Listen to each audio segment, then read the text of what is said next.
Mas o que importa é que seu pai é uma péssima influência para a criação do nosso filho. Pois é, Jerry, pela primeira vez terei que concordar com você. Rick Sanchez é um avô totalmente irresponsável. Enquanto muitos avós fazem de tudo para manter seus netos seguros, estudando e vivendo confortavelmente, Rick é completamente o oposto. Aqui veremos dezenas de momentos em que Mori e Summer correm risco de vida, envolvimento com drogas, porte de arma e muito mais. Mas antes de chegarmos lá, primeiramente vamos comentar das situações em que Rick é uma péssima influência para seus netos. E claro, não tem como começar isso sem citar um detalhe bem conhecido: o fato de que Rick sofre com um problema sério de alcoolismo. Desde o primeiro episódio, a série deixa clara que ele está constantemente bêbado, e claro que isso impacta diretamente no bem-estar dos seus netos, o que só confirma que ele é uma péssima influência. Como vemos no terceiro episódio da quinta temporada, onde Summer está triste por ter levado um pé na bunda, e Rick, para ajudá-la, convida ela para irem juntos a uma festa em um planeta que está prestes a acabar. Aqui nós não podemos negar que essa é uma bela atitude de Rick para animar sua neta depois de um evento triste. Porém, antes mesmo de chegarem no planeta, nós vemos que Rick já encheu a cara de cachaça enquanto dirigia, apenas confirmando ser uma péssima influência para Summer. E isso fica mais claro ainda quando vemos o estado em que Summer se encontra. Tem uma galera da hora que tá indo pro Havers pra se matar. Você tá afim de ir com a Foi gente? mal, mas nenhum macho vai amarrar Summerzinha hoje. Segue, vai. Azar o seu, queridinha. Você poderia ter tudo isso. Levar a neta para uma festa repleta de álcool e drogas talvez não seja a melhor atitude de um avô. Ah, e vale lembrar que Summer só tem 17 anos. E já que estamos falando de festa, Rick não parece nem ligar para a presença das crianças, como no último episódio da primeira temporada, em que Jerry e Beth saem para uma viagem de casal e Rick fica responsável por cuidar dos garotos, que inclusive Summer estava doida para dar uma festa, porém Rick a proíbe. E aí você pensa, Rick proibiu por ser um bom avô, certo? Bom, não. Na verdade, ele já tinha planejado sua própria festa. Ah, Summer, você não pode dar uma festa. Porque eu vou dar uma festa, otária. E nem se importou com o que seus netos acabariam achando. Ei, que merda é essa? Ai, que merda, isso é nojento. Vocês estão na cama dos meus pais. Ah, perdão, não me sinto muito bem. Só precisava deitar um pouquinho. Tá bom, desculpa. Ai, meu Deus, tá de brincadeira. Imagina só como fica a cabeça de um garoto de 14 anos assistindo um alien devorar o outro. E o trauma maior vem quando Mori chama Jessica para sua garagem e eles encontram isso daqui. Isso. Ai, meu Deus. Ei, eu tô esquanteando aqui! Ai, caramba, meu Deus, isso é nojento. E após chegarem em outra dimensão, vemos que o Rick pouco se importa em voltar para a Terra, mesmo com seu neto totalmente agoniado. E pior, ele manda o garoto ir pegar alguns cristais, fazendo acreditar que com eles conseguiriam voltar para casa. Mas na verdade, os cristais eram utilizados para outra coisa. Ele conseguiu os cristais. E esses nenéns salvaram essa festa ridícula! Uabalabadabdam! Toca alguma coisa! Alguém toca alguma coisa! Espera um pouco, o quê? Talvez aqui vejamos o motivo da Summer ser tão jovem e já estar se drogando. Porém, a pior droga que Rick consome é na verdade, como vimos, o álcool, devido a toda a sua capacidade de fazer perder a noção e deixar ele agressivo, como vemos nas cenas pós-créditos do quarto episódio da primeira temporada, em que Rick está tendo uma conversa amigável com Mori. Gosto muito de você, Mori. Tá bom, beleza. Seu filho da puta! O que você tá fazendo, Rick? Você é uma simulação? Hein? É uma simulação? Meu Deus, para! Responde, seu pequeno filho da puta! Isso aqui é sem dúvidas um dos casos mais graves de Rick. Chegar à noite no quarto do seu neto e colocar uma faca em seu pescoço não é pra qualquer avô, e poderia tranquilamente traumatizar Mori de uma forma severa. Mas por sorte, ou nem tanto, Mori já passou por momentos de quase morte muito piores em sua vida. E todos esses momentos têm algo em comum: Rick Sanchez. Esse querido idoso parece nem se lembrar que seu neto tem apenas 14 anos e o leva para todo tipo de aventura. Como no episódio em que conhecemos a Unidade, aquela antiga paixão de Rick. Onde no final do episódio, quando ele vai tentar reencontrá-la, acaba se deparando com o sistema de defesa dos Beta 7, ameaçando disparar mísseis contra a nave. E o que era para ser apenas um cinema, quase se transforma em um verdadeiro desastre. Unidade, eu sei que pode me escutar, vem aqui! Sistemas de armamento ativados. Ah, nem fudendo que você tem sistemas de armamento! Rick, você disse que a gente ia pro cinema. E vamos, Mori. Beleza, Beta Merda 7 foi salvo pelo gongo, c******. Agora, no segundo episódio da primeira temporada, vemos que Mori pede ajuda para Rick para melhorar em matemática. E claro que todo mundo espera que seu avô super gênio o ensine matemática básica, certo? Bom, não é bem assim. Na verdade, ele cria um dispositivo que permite invadir o sonho dos outros, e assim o fazem com o professor Goldenford. atrasado. Uau, Rick, eu não acredito que estamos sentados, quer dizer, em pé aqui na casa do Sr. Goldenfold. É bem esquisito. E vai ficar bem mais esquisito, Morty.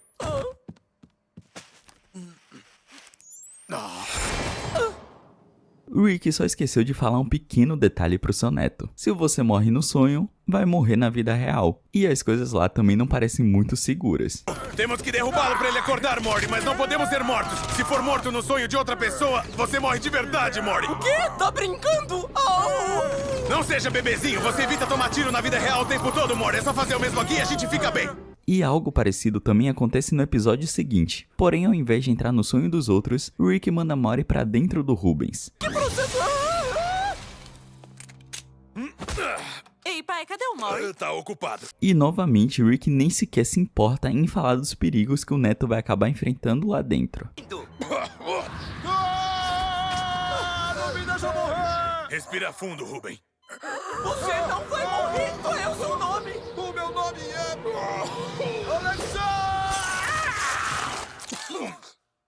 E também não podemos esquecer do episódio ao melhor estilo Mad Max, em que já começamos vendo Morty tendo que atirar em um pessoal que perseguiam eles.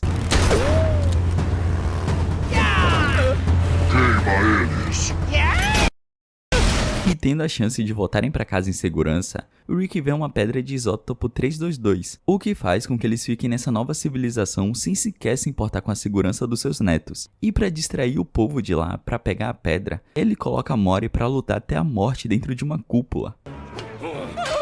Por que você foi querer isso? Você só tinha que ir embora. Para de ficar na calçada falando sobre custódia. Ou fala pra ela que quer continuar casado, ou segue com a sua vida, mas ainda assim, para de ser um bebê e asa como um homem. Além de ficarem numa civilização em que comem carne humana, fazer com que seu neto tenha que lutar pela vida dentro de uma cúpula, e além de dar um péssimo exemplo ao roubar a pedra, eles ainda são perseguidos novamente pelo pessoal barra pesada. Car Summer, seus amigos não têm misericórdia, são os otários. Perseguidores da morte, tragam o couro deles! E 2 episódios depois, vemos Rick e Morty em uma missão dos justiceiros. Porém, Rick parecia não estar muito animado com essa ideia. E depois de ficar completamente bêbado, ele acaba criando uma espécie de jogos mortais e inclui Morty como jogador, o que faz o garoto passar por diversas situações de estresse e perigo. Além disso, uma das falas de Morty nos chama bastante a atenção. Cadê a p*** do cabo principal? Você sempre põe no lugar mais estranho. Eu acho que talvez ali... Cacete, que bomba de neutrino de merda. É um milagre eu nunca ter destruído nada. Aqui o garoto nos leva a entender que não é nem de longe a primeira vez que ele precisou desarmar uma bomba de neutrinos, e que Rick já o colocou diversas vezes em situações extremas como essa. E quando Rick finalmente iria se redimir, após propor um desafio que deveriam colocar na plataforma quem fosse mais importante para ele, parecia ser um desafio totalmente tranquilo. Mas no final vemos que não foi tão óbvio assim. O meu próprio neto fica... os justiceiros, eles são muito da hora. Quer dizer, ele é uma besta e eles também são. Mas você é diferente, Noob. Filho de uma égua. E se ficarmos aqui falando de todas as aventuras em que Morty presenciou situações de quase morte, ficaremos aqui o dia todo. Então vejamos mais alguns casos. Tava chegando lá. A gosma, é a gosma da armadilha.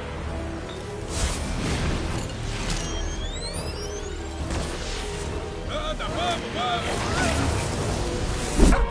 Cuidado, zumbi! Mano, acabamos de ressuscitar ele. O arrombado te mordeu. Peraí.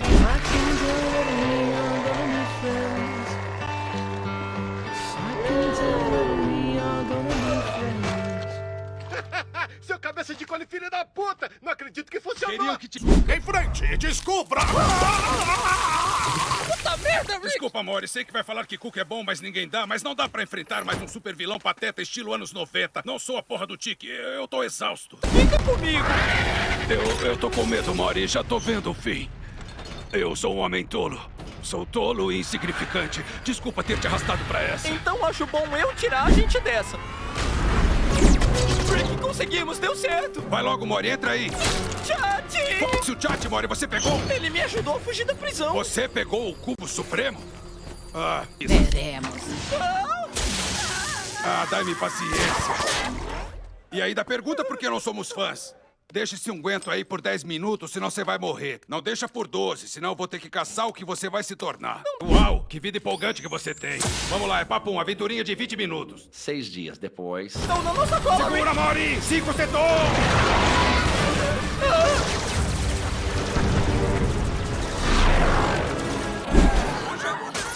Nossa, olha isso, eles estão expurgando pra c... por aqui. Minha nossa, puta que... Aquilo foi... Tá bom, aquilo foi nojento. Outro ponto importante que não podemos deixar de comentar é que essas situações críticas trazem para a vida de qualquer pessoa o trauma. Como vimos, Mori tem 14 anos e Summer 17. Porém, já presenciaram mais situações traumáticas que muitos veteranos de guerra. E isso pode ser um ponto crucial nos seus desenvolvimentos como pessoa. E como exemplo, podemos citar logo no início do 5º episódio da primeira temporada, em que Mori precisa matar sua família. Tudo bem que nesse caso estamos falando de clones possuídos, mas isso não isenta o fato dele ter visto sua família morrer da forma mais brutal possível. E a própria reação dele após o ocorrido prova isso pra gente. Esses espíritos alienígenas demoníacos são muito valiosos. Tudo bem, Mori? Falei pra não confiar naquele atum. Eu matei minha família, não importa o que eles eram. E mesmo mostrando sua indignação, as coisas não melhoram no episódio seguinte, onde ele quer muito sair com a Jessica e por isso pede pra Rick criar uma nova poção do amor. Aqui, como qualquer avô, Rick poderia dar diversos conselhos a Mori de como conquistar Jessica, mas parece que ele gosta do mais difícil e entrega a Mori uma poção do amor, fazendo Jessica se apaixonar por ele. E como vocês devem estar imaginando, isso dá super errado, com direito ao planeta todo transformado em monstros. Você nunca tá certo, nunca. Não, olha, seu idiota.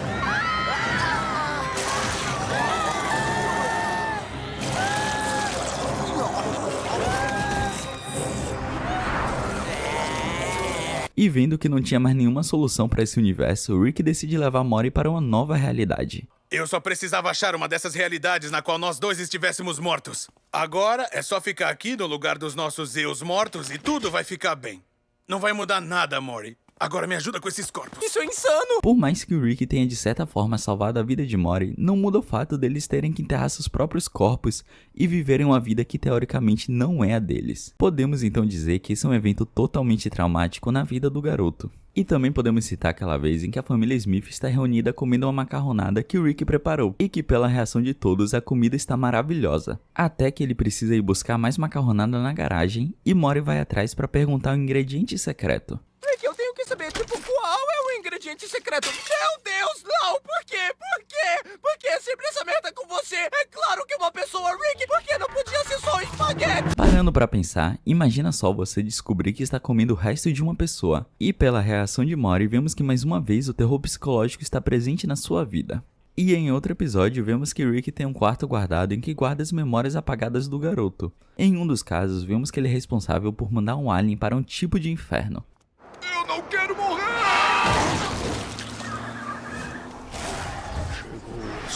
Ai, meu Deus, é real! Isso dói! Eu não devia ter duvidado! Eu não devia ter deixado você me fazer duvidar! A culpa é sua! A culpa é sua! Mas esse é um dos casos mais tranquilos em que vemos. Depois ele tenta expulsar um verme do seu corpo. A gente te ama! Isso, Mori, vai! Você tá conseguindo! Você tá conseguindo? Você tá conseguindo! E mais adiante ainda temos sua mão sendo decapitada. Sem falar do fato deles terem matado o Papai Noel. São tantas e tantas situações extremas que Mori acaba sendo submetido, e se não fosse Rick apagando sua memória, o garoto estaria acabado até hoje. Continuando a nossa lista, no episódio em que vemos que a casa dos Smiths está infectada de parasitas, vemos alguns flashbacks ruins do Mori. Essas lembranças que estimamos, queria poder dar pra essa época. São tantos casos traumáticos que ele iria precisar de séculos de terapia. E agora precisamos falar de um outro ponto importante quando se trata de ser um bom avô. Todos nós aqui concordamos que para ser um bom avô você precisa corrigir seus netos quando eles fazem algo de errado, certo? Bom, eu acho que Rick não concorda muito com isso. O que fica claro no primeiro episódio da 8ª temporada, em que vemos Rick mandando Summer e Morty para uma realidade simulada apenas para puni-lo por terem pego seu carregador. E quando descobrimos o que rolou na Matrix, vemos que é muito pior do que pensávamos, principalmente para o garoto que acabou sendo preso e viveu uma guerra inteira perdendo diversos companheiros. Ai, meu Deus! Ai, meu Deus! Papelote! Não! CJ! Arranca-toco! Marmaduke! O que também podemos considerar como um grande trauma, levando Morty a um ponto de quase destruir toda a cidade. Essa atitude de Rick vai além de tentar corrigir as atitudes erradas dos seus netos. Estamos praticamente diante de uma vingança. E essa também não foi a única vez que ele fez isso. No episódio do tanque de ácido, vemos que após Morty falar mal do seu tanque, Rick dá a ele um controle que pode voltar no tempo. Parece bom. Ou talvez eu só mate você.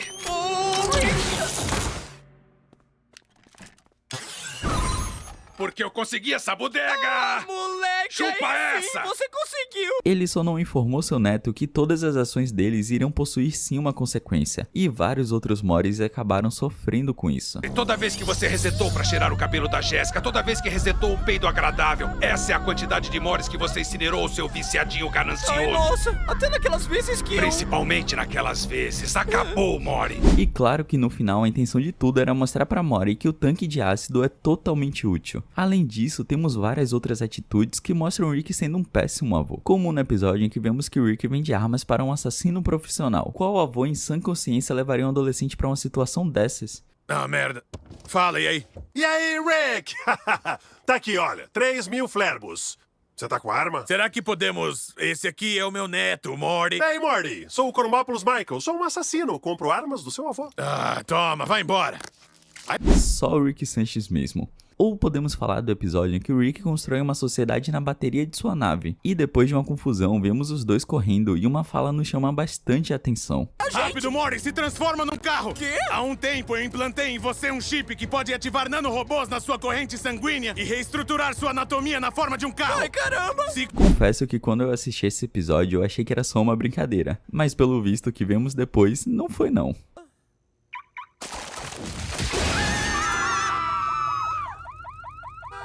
E não podemos esquecer o episódio em que o Rick dá várias armas para Morty. Isso é uma arma de bullying. Uau, que da hora! Alguma pergunta sobre ela? Acho que não. Ela é autoexplicativa. Divirta-se. Ei, me dá sua mochila. Você tá tentando me bulinar? Tô. Como que você vai fazer isso, sendo que eu que vou? O que você tá fazendo?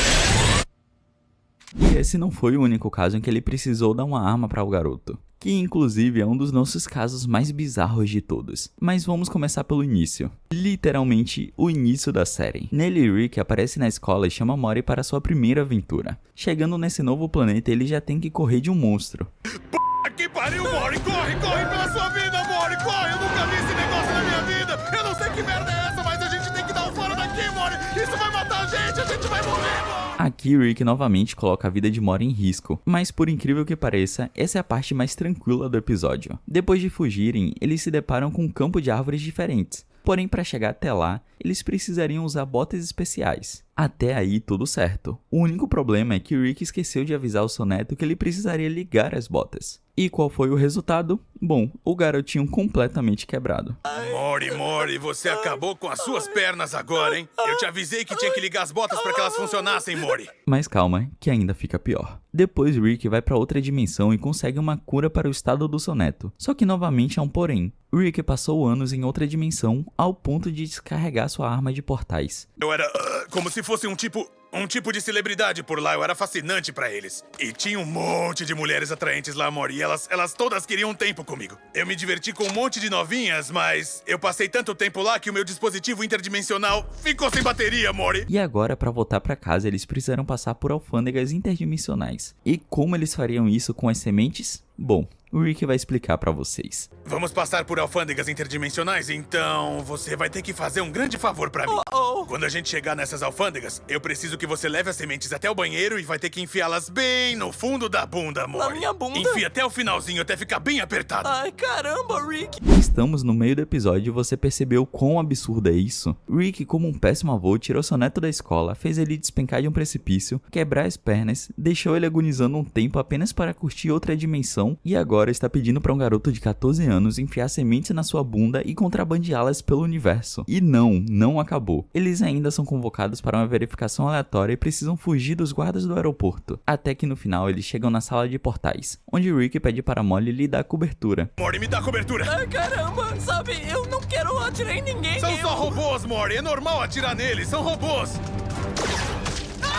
Acertaram a minha perna. O Glenn está morrendo de hemorragia! Alguém liga pra esposa e filhos! Eles não são robôs, Rick!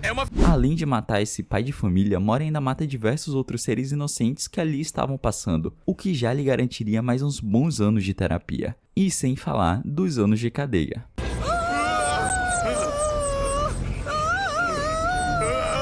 Ah, não, velhinho! Você me conhece, eu só tô tentando! Bom, a única coisa que sei é que para Rick ser considerado um péssimo avô, ele precisa melhorar muito. Dos mais variados casos, desde entregar armas para seu neto, levar a neta para uma festa cheia de drogas, vários casos de quase morte e muitos traumas, uma coisa é certa: Rick Sanchez é o pior avô que já existiu.